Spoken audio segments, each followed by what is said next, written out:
You know, we're approaching this from a standpoint of safety.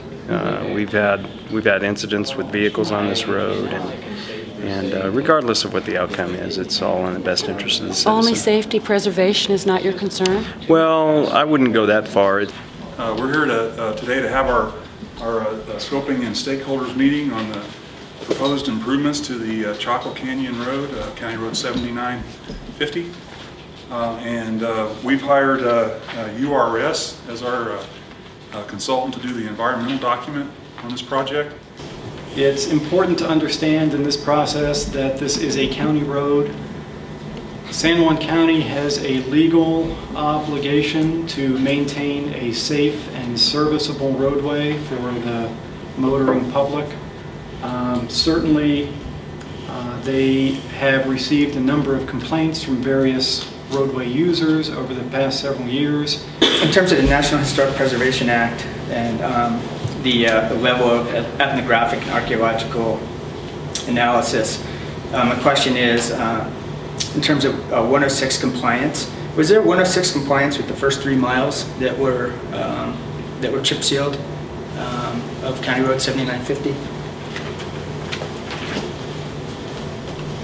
The purpose of this meeting is to discuss not previous San Juan County actions, but the 13 miles of County Road 7950, which abut and are located immediately southwest of the previous chip seal project.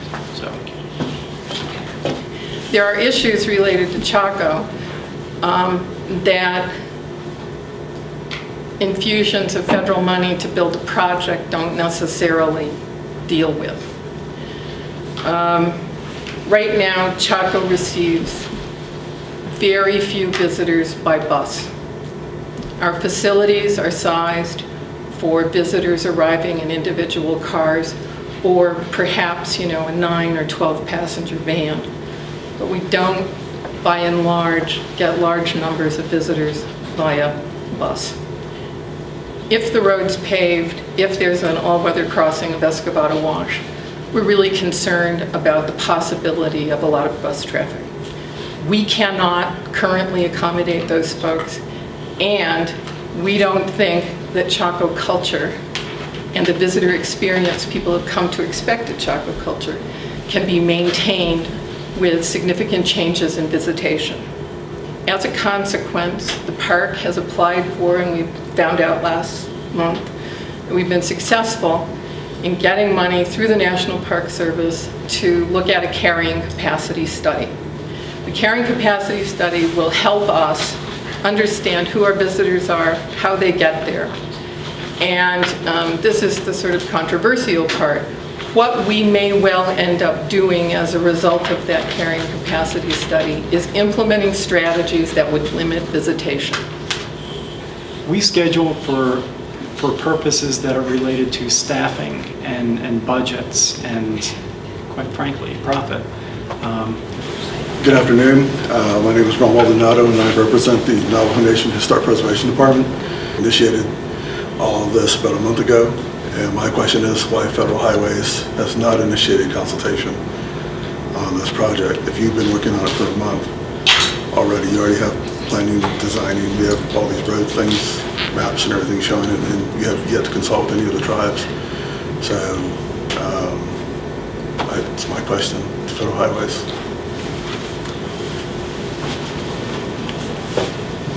Within the context of this study, having worked on it only a month places us very, very close to the beginning of the project. This is very early in the process. Also, once you initiate a federal project under the National Historic Preservation Act, it's your responsibility as an agent for Federal Highways, I'm assuming you're acting as their agent, is that you are supposed to contact us. We're not supposed to come here in a public forum and initiate consultation.